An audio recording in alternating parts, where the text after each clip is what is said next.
दोस्तों, आज इस वीडियो पे हम सॉल्व कराएंगे जेल वार्डर रीजनिंग का प्रैक्टिस सेट फर्स्ट और ये सारे प्रश्न हमारे घटना चक्र 2 सीरीज के हैं। दोस्तों, रीजनिंग के क्वेश्चन 113 नंबर से शुरू होते हैं। लिखा हुआ है, दिए गए विकल्पों में से उस पद का चयन करें जो तीसरे पद से उसी प्रकार संबंधित है जिस प्रकार दूसरा पद पहले पद से है। तो दोस्तों, एक तरीके से सिमिलरिटी क्वेश्चन है और आपको बताना है कि किस तरीके से संबंधित है। तो यहाँ पर ध्यान से देखिए, गौतम बुद्ध जो लिखा हुआ है, आगे लिखा है बौद्ध धर्म गुरु नानक, इसके आगे हमें बताना है कौन सा ऑप्शन होगा। तो ये धर्म से संबंधित है, तो इसका जो सही जवाब होगा हमारा ऑप्शन नंबर तीसरा हो जाएगा, सिख। गौतम बुद्ध जो थे हमारे बौद्ध धर्म के प्रवर्तक थे, उसी प्रकार गुरु नानक हमारे सिख धर्म के प्रवर्तक थे। अगले प्रश्न की तरफ दोस्तों बढ़ते हैं। अगला प्रश्न देखते हैं। लिखा हुआ है, पेन में 1 बार, पेपर में 2 बार और पेपर में 3 बार क्या है। तो यहाँ पर देखना है पेन में 1 बार क्या आया हुआ है और पेपर में 2 बार क्या आया हुआ है। इस पर देखते हैं, इसमें तो एक एक सभी सिंगल हैं। इसमें देखते हैं, पेपर में 2 बार पी दिख रहा है आपको, एक पी यहाँ पर दिख रहा है और एक पी यहाँ पर दिख रहा है और यहाँ पर भी पी 1 बार है। तो इसका मतलब यहाँ पर पी 1 बार आया हुआ है, इसमें 2 बार आया हुआ है। तो इसमें पूछा गया है जो पेपर लिखा हुआ है PAPPR, इसमें 3 बार क्या है। तो यहाँ पर आप ध्यान से देखिए, पी 1 बार ये, 1 बार ये, एक ये, यानी इस प्रश्न में 3 बार पी आया हुआ है। तो इस प्रश्न का जो सही आंसर हो जाएगा हमारा ऑप्शन नंबर दूसरा हो जाएगा, बी, पी। अगला प्रश्न देखते हैं दोस्तों, नेक्स्ट। और जितने भी आपके दोस्तों यहाँ पर प्रश्न आपके सही हैं तो आप इसको कमेंट बॉक्स में जरूर बताइएगा ईमानदारी से कि आपने टोटल इसको सॉल्व किया, आपके कितने सही निकले। अगला प्रश्न देखिए, लिखा हुआ है, अध्यापक का छात्र से वही संबंध है जो धर्म गुरु का संबंध है। अब देखिए, अध्यापक छात्र, अब आपको इसका सही जवाब देना है कि इस प्रश्न का आंसर क्या हमारा होगा। तो यहाँ पर देखिए, जिस प्रकार से अध्यापक छात्रों को शिक्षा देते हैं, जिस प्रकार से अध्यापक जो होते हैं छात्रों को शिक्षा देते हैं, उसी प्रकार जो धर्म गुरु होते हैं वो अपने अनुयायियों को शिक्षा देते हैं। तो इसका जो सही जवाब हमारा हो जाएगा ऑप्शन नंबर कौन सा हो जाएगा, बी नंबर, यानी दूसरा हो जाएगा, अनुयायी। अगले प्रश्न की तरफ बढ़ते हैं दोस्तों, ये बहुत अच्छे क्वेश्चन है, सिंपल है, आप कर लेंगे। अगला देखिए, लिखा हुआ है, निम्न शब्दों में से कौन सा शब्द शब्दकोश में सबसे पहले आएगा। अब इंग्लिश की जो डिक्शनरी होती है उसके अकॉर्डिंग हमें बताना है कि शब्दकोश में सबसे पहले कौन आएगा। यहाँ पर देखिए IMP लिखा हुआ है, यहाँ पर भी IMP लिखा हुआ है, यहाँ पर भी IMP लिखा हुआ है, यहाँ पर भी IMP, यानी IMP चारों ऑप्शन में दिया हुआ है। इससे हम नहीं पता कर पाएंगे कि कौन सा पहले आएगा। चलिए नेक्स्ट नंबर की तरफ बढ़ते हैं। यहाँ पर चौथा आर है, यहाँ पर भी आर है, यहाँ पर भी आर है, यहाँ पर यू है। तो आर के काफी देर बाद यू आता है, यू तो बहुत लास्ट में आता है, इसलिए ये ऑप्शन तो हो ही नहीं सकता है ना। अब इन तीनों में से देखते हैं कि सबसे पहले हमारा कौन सा वर्ड आएगा। यहाँ पर देखिए आर तीनों में, तो आर से भी हम अंतर नहीं पता कर पाएंगे। इसके आगे नंबर देखते हैं ओ, यहाँ पर ओ है, यहाँ पर ई है, यहाँ पर आई है। अब आपको ये बताना है OEI में सबसे पहले कौन सा आता है। जब भी आप ABCD पढ़ेंगे ना, ABCDE, ई आया यानी ई वाला पहले आता है, उसके बाद हमारे IO सब आते हैं। तो इसमें पूछा गया सबसे पहले कौन सा आएगा, तो ये वाला हमारा ऑप्शन नंबर कौन सा हो जाएगा, बी हो जाएगा, इम्प्रेस। ठीक है ना। तो दोस्तों, इस तरीके से हम पता कर लेते हैं, जो हमारे कॉमन नंबर होते हैं उनको पहले कट कर देते हैं, उसके बाद देखेंगे कौन सा नंबर हमारा आ रहा है। तरफ देखते हैं, लिखा हुआ है, निम्नलिखित विकल्पों में से वह शब्द चुनिए जो दिए गए शब्द के अक्षरों का प्रयोग करके नहीं बनाया जा सकता है। यहाँ पर जो हमारे वर्ड लिखा हुआ है ना, थ्रोगले, यहाँ पर हमें ये बताना है कि इनका प्रयोग करके ये जो 4 ऑप्शन दिए हुए हैं इनको नहीं बनाया जा सकता है। यहाँ पर देखिए पहला ऑप्शन लिखा हुआ है ROUGH, आर ऊपर वाले में भी है, O भी है, U भी है, G भी है, H है, यानी ये बनाया जा सकता है। और यहाँ पर देखिए ग्लोरी लिखा हुआ है, यानी G है, L है, O है, R, Y, ये भी बनाया जा सकता है। और जो तीसरा हमारा लिखा हुआ है ना, थोरनी, यहाँ पर देखिए THORNY, N तो कहीं दिया ही नहीं है, यहाँ पर N कहीं दिया हुआ है, इसमें नहीं दिया हुआ है, तो इसलिए कौन सा नहीं बनाया जा सकता है। ऑप्शन नंबर हमारा इस प्रश्न का सही जवाब होगा, तीसरा होगा, थ्रोनी। बाकी सब बनाए जा सकते हैं।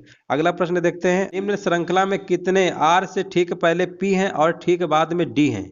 ये जो हमारी श्रृंखला लिखी हुई है इसमें हमें ये बताना है कि कितने ऐसे शब्द हैं कि R से ठीक पहले P, R से ठीक पहले P होना चाहिए और R के ठीक बाद D होना चाहिए, यानी ये हमें कॉम्बिनेशन देखना है, PRD। तो आप यहाँ पर देखिए PRD कहाँ पे लिखा हुआ है, एक हमारा ये लिखा हुआ है, यानी R के पहले P है और R के बाद D है, और एक हमारा PRD यहाँ पे लिखा हुआ है। इसके अलावा PRD आपको कहीं देखने को नहीं मिलेगा। तो इसका जो सही जवाब हो जाएगा हमारा ऑप्शन नंबर तीसरा हो जाएगा, 2, यानी 2 बार ऐसा केस बना रहा है।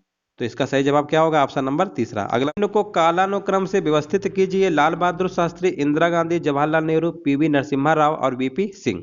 तो यहाँ पर दोस्तों ये प्रधानमंत्री के सारे नाम लिखे हुए हैं और हमें क्रम से बताना है कि पहले नंबर पे कौन आए और उसके बाद कौन आते हैं। तो देखिए सबसे पहले हमारे प्रधानमंत्री जवाहरलाल नेहरू थे, फर्स्ट नंबर पे आएंगे। उसके बाद लाल बहादुर शास्त्री आएंगे, फिर इंदिरा गांधी आएंगे। और यहाँ पर जो लिखा हुआ है ना पीवी नरसिम्हा राव और वीपी सिंह, वीपी सिंह का नाम होता है पूरा विश्वनाथ प्रताप सिंह। तो ये विश्वनाथ प्रताप सिंह पहले आते हैं, उसके बाद हमारे आते हैं वीपी पीवी नरसिम्हा राव। तो वीपी सिंह के जस्ट बाद आएंगे। तो इसका जो सही जवाब हो जाएगा 31254, 31254, यानी ऑप्शन नंबर कौन सा हो जाएगा, दूसरा हो जाएगा, बी नंबर। आगे बढ़ते हैं और सही जवाब जरूर कमेंट बॉक्स में बताइएगा आपके कितने प्रश्न सही हुए हैं। यहाँ पर देखिए अगला प्रश्न लिखा हुआ है निम्न श्रृंखला में, यहाँ पर बताना है कि इसके इस तरीके से हमारी सीरीज लिखी हुई है और हमें ये बताना है कि क्वेश्चन मार्क के स्थान पर क्या आएगा। तो देखिए दोस्तों किस तरीके से लिखा गया है, ये एक तरीके से स्क्वायर को बढ़ाते चले गए हैं। 7 की पावर अगर 1 है तो हमारा 7 आता है, 7 का अगर स्क्वायर करेंगे तो 49 आएगा, 7 की पावर अगर 3 करेंगे तो 43 आएगा, अगर 7 की पावर 4 करेंगे यानी 343 में से 7 का मल्टीप्लाई कर देंगे तो 7 की पावर 4 हमारा निकल आएगा। तो मल्टीप्लाई करेंगे कितना आएगा, 7 त्रिक 21, 7 चौको 28, 2 30 और 7 त्रिक 21, 3 24, यानी 2401। इसका जो सही जवाब होगा ऑप्शन नंबर तीसरा हो जाएगा, 2401। इस सीरीज का क्वेश्चन था। आगे देखते हैं लिखा हुआ इस श्रृंखला में क्वेश्चन मार्क के स्थान पर क्या आएगा। ये भी हमारा सीरीज का है। यहाँ पर लिखा हुआ है देखिए 18, 18 के बाद लिखा हुआ है 25, 25 के बाद लिखा हुआ है 34, 34 के बाद लिखा हुआ है 45। तो हमें आगे वाला नंबर बताना है। तो सबसे पहले दोस्तों क्या करेंगे, इनका डिफरेंट पता करेंगे। डिफरेंट हमारे कितने का है, 7 का है। इसमें इसमें डिफरेंट पता करेंगे तो हमारा कितने का है, 9 का है। इसमें जब डिफरेंट पता करेंगे तो हमारा 11 का है। इसका मतलब जो भी नंबर अगला रहा होगा उसमें डिफरेंट हमारा कितने का रहेगा, 13 का रहेगा। तो ऐसा करते हैं 13 इसी में जोड़ देंगे तो डिफरेंट हमारा निकल आएगा। तो 5 3 8 और 4 1 5 यानी 58। 58 और 45 के बीच के जो अंतर निकालेंगे तो 13 ही आएगा। तो इसका जो सही जवाब हो जाएगा 58 हो जाएगा, नहीं ऑप्शन नंबर दूसरा हो जाएगा, बी। अगला प्रश्न देखते हैं दोस्तों। अगला प्रश्न पूछा गया गोपाल 16 किलोमीटर पश्चिम की ओर चला, फिर वो बाएं घूमा और 10 किलोमीटर चला, फिर वो बाएं घूमा और 16 किलोमीटर चला। अब गोपाल अपने प्रारंभिक बिंदु से कितनी दूर पर है। ये डायरेक्शन का प्रश्न है, दिशा का है। देखिए इसको कैसे लगाएंगे, सबसे पहले आपको ये पता होना चाहिए इधर हमारा पूरब होता है, इधर हमारा पश्चिम होता है, इधर हमारा उत्तर होता है, इधर हमारा दक्षिण होता है। यहाँ पर लिखा हुआ है गोपाल 16 किलोमीटर पश्चिम की ओर चला, यानी 16 किलोमीटर ऐसे पश्चिम की ओर चला होगा, इस तरीके से, इस तरीके से चला। मान लीजिए 16 किलोमीटर चला हमारा पश्चिम की ओर। इसके बाद लिखा हुआ है वह फिर वो बाएं घूमा, बाएं घूमेगा इस तरीके से, बाएं घूमा और 10 किलोमीटर चला, यानी ये बाएं घूमने के बाद कितना चला, 10 किलोमीटर चला। इसके बाद लिखा हुआ है फिर वो बाएं घूमा, फिर वो जब बाएं घूमेगा तो फिर वो 16 किलोमीटर चलता है। तो पूछा गया है कि अब गोपाल अपने प्रारंभिक बिंदु से, यहाँ पर प्रारंभिक बिंदु था अब यहाँ पर आ गया, तो कितनी दूर पर है। देखिए यहाँ पर दूरी अगर 10 है तो यहाँ पर भी दूरी हमारी कितनी होगी, 10 होगी, यानी 10 किलोमीटर। तो इसका जो सही जवाब हो जाएगा हमारा ऑप्शन नंबर तीसरा होगा, सी। चलिए अगला प्रश्न देखते हैं। लिखा हुआ है हमारा शैलेंद्र लंबाई में केशव से छोटा किंतु राकेश से लंबा है, माधव सबसे लंबा है, आशीष केशव से कुछ छोटा तथा शैलेंद्र से कुछ लंबा है। यदि वे ऊंचाई से आरोही क्रम में खड़े हों तो दूसरे स्थान पर कौन होगा। तो दोस्तों यहाँ पर आरोही क्रम की बात हो रही है। आरोही क्रम का मतलब होता है छोटे से बड़ा, यानी पहले नंबर छोटा होगा, फिर बड़ा, फिर बड़ा, फिर बड़ा, ये हमारा आरोही क्रम होता है। और इसी का उल्टा हमारा होता है आरोही क्रम, पहले बड़ा आता है, फिर उससे छोटा, फिर उससे छोटा, फिर उससे छोटा। तो यहाँ पर हमें छोटे से बड़े पे चलना है, तो इसका जो साइन होगा हमारा इस तरीके से बनता है आरोही क्रम का, इस तरीके से। ये आपको पता होना चाहिए, ये हमारा सिंबल किसका है, आरोही का है। आरोही क्रम के सिंबल हमेशा ऐसे ही बनते हैं, पहले छोटा, इधर की तरफ जो होता है ये छोटा होता है और जो ये फैला होता है ये बड़ा हमें बताता है। तो यहाँ पर छोटे से बड़ा, छोटे से बड़ा, इस तरीके से हमने बनाया है। अब यही आपको साइन बनाने हैं। अब देखिए पहली कंडीशन में इन्होंने लिखा हुआ है शैलेंद्र जो है लंबाई में केशव से छोटा, शैलेंद्र लंबाई में केशव से छोटा किंतु राकेश से लंबा है। तो जो शैलेंद्र है इसमें दो प्रकार से तुलना की जा रही है, एक बार केशव से, एक बार राकेश से। तो यहाँ पर बीच में रहेगा शैलेंद्र और यहाँ पर दो साइन इस तरीके से ऐसे बना लेंगे। अब यहाँ पर लिखा हुआ है शैलेंद्र लंबाई में केशव से छोटा है, तो केशव से अगर छोटा है तो केशव यहाँ पर होगा, यानी केशव इससे बड़ा होगा। जिस तरफ ये फैला होता है वो बड़ा होता है, यानी केशव से छोटा हो गया। और आगे लिखा हुआ है किंतु राकेश से लंबा है, यानी राकेश इसके इधर आएगा लेफ्ट साइड पे, राकेश क्या है, राकेश से लंबा है। आगे लिखा हुआ है माधव सबसे लंबा है, तो माधव सबसे लंबा होने का मतलब सबसे लास्ट में आएगा, और माधव अगर हम लास्ट में इसका का कोई यूज ही नहीं होगा क्योंकि सबसे लंबा लास्ट में है। और हमें सिर्फ पूछा गया था दूसरे स्थान पे कौन होगा, तो हमें सिर्फ फोकस ये करना है कि दूसरे स्थान पर कौन आएगा। पहली कंडीशन ये थी, माधव को छोड़ दीजिए। आगे देखते हैं, लिखा हुआ है आशीष केशव से कुछ छोटा तथा शैलेंद्र से कुछ लंबा है। यहाँ पर आशीष की बात हो रही है और एक बार केशव से तुलना हो रहा है, एक बार शैलेंद्र से, तो यहाँ पर आशीष बीच में आएगा और दो साइन इस तरीके से ऐसे आप बना लेंगे। अब जैसे बोलेगा वैसे ही करना है। आशीष केशव से कुछ छोटा है, यानी केशव से कुछ छोटा है, और लिखा हुआ है शैलेंद्र से क्या है, लंबा है। शैलेंद्र हमारा यहाँ पे आ जाएगा।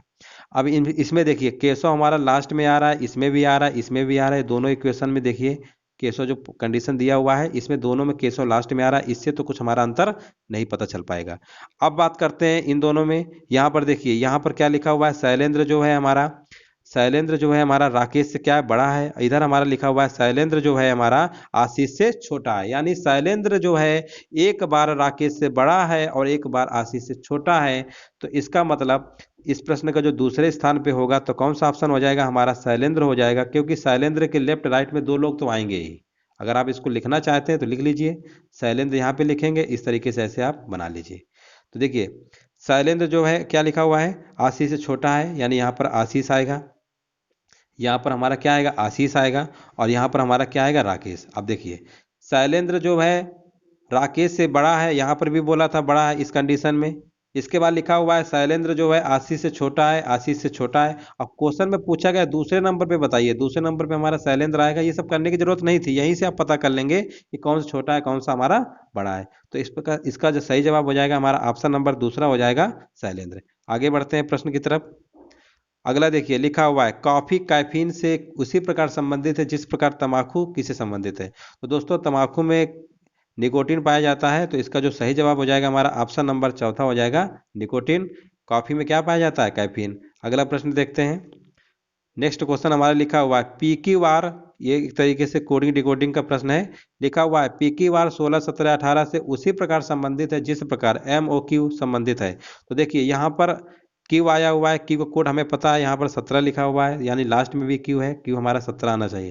तो हम ऐसा ऑप्शन देखेंगे लास्ट में 17 कहाँ पर है, ऑप्शन नंबर दूसरे में है, बी।